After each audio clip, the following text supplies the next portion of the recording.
মই বাৰম্বাৰ কৈ আছো নেমু আৰু চাহ বাগানতকৈ নেমু আৰু তামোলটো একেলগে ৰোৱক। তামোলৰ তলত নেমু ৰোৱক।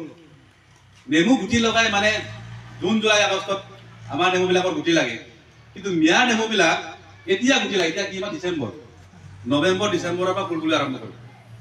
এপ্ৰিল নোহোৱাৰ আগতে, তাৰমানে গৰম দিন নোহোৱাৰ আগতে 5 টকাত মিয়া মানুহে নেমু বেছে।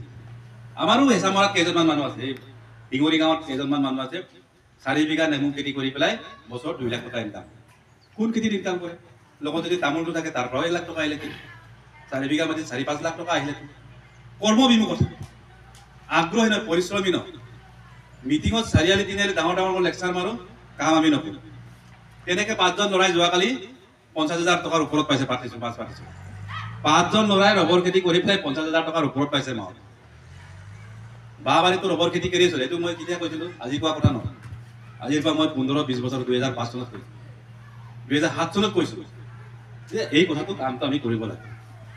আজি কোৱা কথাটো 15 বছৰত ছাকচেছ নহয়, আমাৰ নকৰে, কৰাবিলাকতো কৰি আছে, ছাকচেছ হৈছে।